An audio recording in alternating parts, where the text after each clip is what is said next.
नमस्कार, बहुत स्वागत है आपका। वर्तमान समय में राहु मीन राशि में गोचर कर रहे हैं और ये 30 मई तक हैं। 30 मई के बाद कुंभ राशि में प्रवेश कर जाएंगे। राहु मीन राशि में है और यहाँ पर शनिदेव 29 मार्च को भी मीन राशि में आएंगे और राहु शनिदेव जब एक साथ होंगे तब पिशाच योग की उत्पत्ति होगी। अब ये जो पिशाच योग है, ये बनने के बाद आपकी लाइफ कितनी बदलेगी। सबसे पहले तो हम ये जानते हैं कि राहु का अंतिम चरण समय चल रहा है। अब वो 18 मई को कुंभ राशि में आने जा रहे हैं। हालांकि वो पूर्वा भाद्रपद नक्षत्र में 30 मई तक रहेंगे।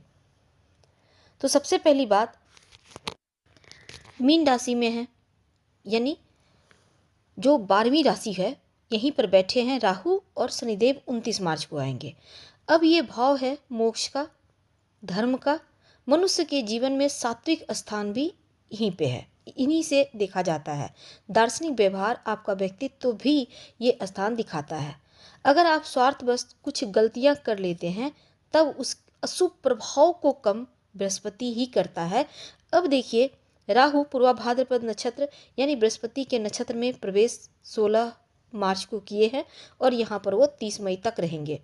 लेकिन जब शनिदेव 29 मार्च को राहु के साथ आ जाएंगे तब पिशाच योग बनेगा। अब ये पिशाच योग जो है, लॉटरी, जुआ, सट्टा, शेयर मार्केट में अगर आप पैसा लगा रहे हैं, अगर आप फिल्म, मीडिया या किसी नशे के कारोबार से जुड़े हैं, दवाइयों के कारोबार से जुड़े हैं या फिर टेक्नोलॉजीज के क्षेत्र से जुड़े हैं, तब ऐसी स्थिति में आपको लाभ होने की संभावना दिखेगा या बन जाएगा।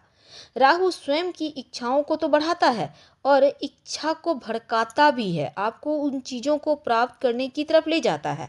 और प्रशासनिक क्षेत्र से जुड़े हुए जो लोग हैं, राजनीतिक क्षेत्र से जुड़े हैं, उनके लिए भी ये योग बहुत महत्वपूर्ण हो जाता है।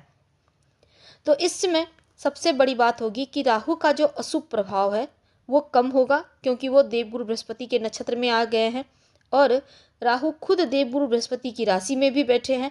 इसलिए अब अशुभ प्रभाव कम होकर शुभ प्रभाव आपको देंगे।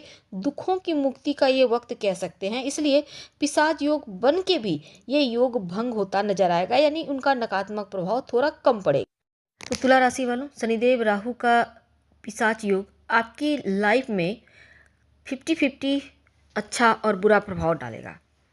देखिए, सबसे पहले तो ये जो 29 मार्च से 18 मई तक का वक्त है, आपके लिए एकदम से बहुत सारी बदलाव होंगे। हालांकि स्वास्थ्य में सुधार होगा और अगर पार्टनरशिप में कोई काम करते हैं तो आपको यहाँ फ़ायदा होगा। अगर कर्ज में फंसे थे तो कर्ज से बाहर निकलने के योग बनेंगे, पैसा कमाएंगे भी, बचेगा भी और कर्ज मुक्ति के भी योग बनेंगे। अगर आप सेविंग करना यहाँ से शुरू कर दें तो आगे चलकर आपके लिए बहुत बढ़िया रहेगा। ससुराल पक्ष या कोई पैतृक संपत्ति को लेकर विवाद था, उसमें सुधार होगा। अगर जीवन साथी के साथ तालमेल बिगड़ा हुआ था, रिश्तों में दूरियां थी, सेपरेशन तक की नौबत आ गई थी, तब अगर आप चाहें तो इन रिश्तों में भी सुधार होगा। अगर आप स्थान परिवर्तन करना चाहते हैं या अपने घर में शिफ्ट होना चाह रहे हैं लेकिन हो नहीं पा रहे थे, तो अब जो 29 मार्च के बाद का वक्त है आपके लिए योग बना हुआ है। हालांकि संतान प्राप्ति के योग भी बनेंगे। इस मध्य संतान कंसीव होने के चांस बढ़ेंगे। सरकारी काम या फिर रिश्तेदारों के जरिए आपको लाभ प्राप्ति के योग बनेंगे, लेकिन उधार वगैरह किसी को ना दें। और इस समय आपके भाई बहन या कोई करीबी आपको धोखा दे सकता है, जरा संभल के रहिएगा। आंखें बंद कर किसी पर भरोसा ना करें, चाहे वो कितना भी सगा क्यों ना हो। अगर आप विदेश जाना चाह रहे थे, आप जा नहीं पा रहे थे लाख प्रयास के बाद, तो अब विदेश जाने की प्रबल संभावना बनेगी। गलत जगह पैसा इन्वेस्ट कर दिया था तो वो आपका रिकवर हो जाएगा, पैसा मिल जाएगा।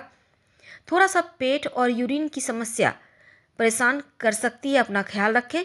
आंखों का भी ध्यान रखिएगा तो अनुकूल रहेगा। अगर आप जॉब के लिए प्रयास कर रहे हैं तो जॉब प्राप्ति के योग बनेंगे।